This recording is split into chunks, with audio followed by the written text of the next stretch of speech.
আসসালামু আলাইকুম। প্রতিদিনের মতো আজকেও একটি ব্লগ নিয়ে চলে আসলাম।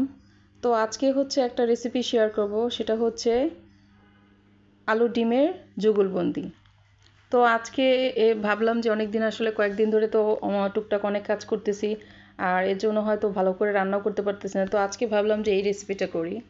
তো এটা হচ্ছে আসলে প্রথমে আমি এই যে নতুন আলু ছিল ওইটা প্রেশার কুকারে দিয়ে, আলুটা ছিলে প্রেশার কুকারে দিয়ে সিদ্ধ করেছি। তারপরে এটার মধ্যে হচ্ছে আমি একটু ঘুটনি দিয়ে আলুটা ম্যাশ করে নিছি।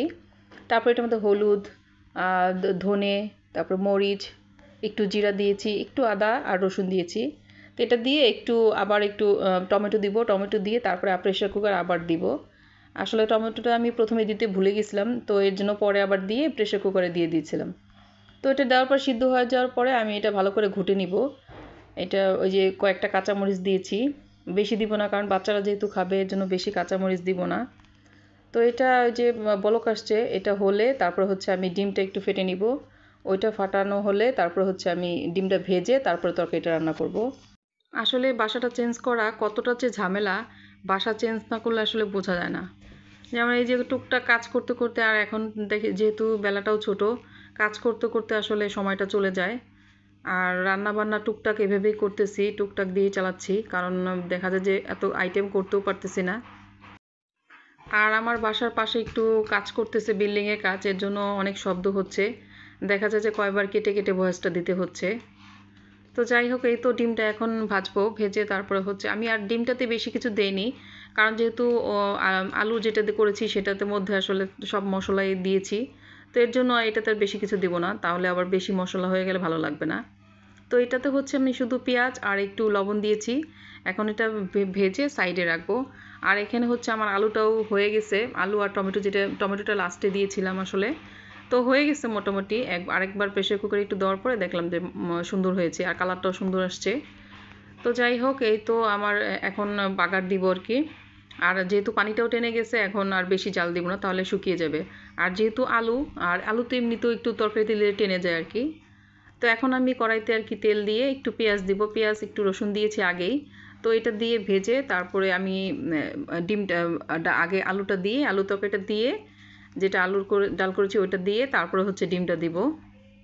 আর যারা যারা এখনও আমার চ্যানেলটি সাবস্ক্রাইব করেননি, দয়া করে সাবস্ক্রাইব করে দিবেন। আর যখন ভিডিওটি দেখবেন অবশ্যই লাইক দিয়ে দেখার চেষ্টা করবেন। তো এই তো আমি এখন এই যে ডালটা আলুর ডালটা দিয়ে দিছি। এটা দেওয়ার পরে কালারটা কিন্তু সুন্দর আসছে। তো এটা দিয়ে একটু নাড়াচাড়া করে তারপরে হচ্ছে আমি ডিমটা একটু পরে দিব, কারণ কি ডিমটা আগে দিলে হয় কি, আর বেশিক্ষণ রাখা যায়, ডিম তো এমনিতেও এটাতে দিলে বেশিক্ষণ রাখা যায় না, কারণ তখন টেস্টটা ভালো আসে না। আর যেহেতু ডিমটা একটু ভাজা হয়েছে, তো এই তো ডিমটা এখন আমি দিয়েছি, দিয়ে একটু ধনেপাতা দিব।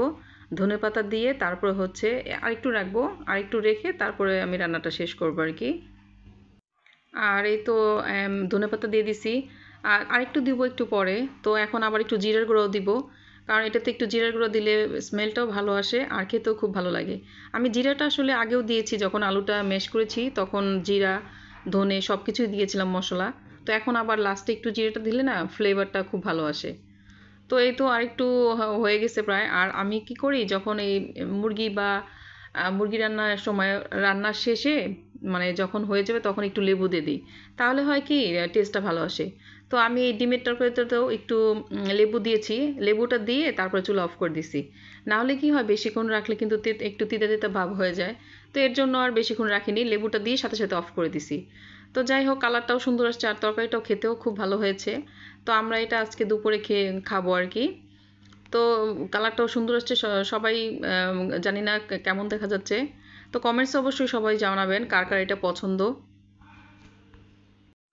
এই তো যাই হোক, তরকারিটা হয়ে গেছে।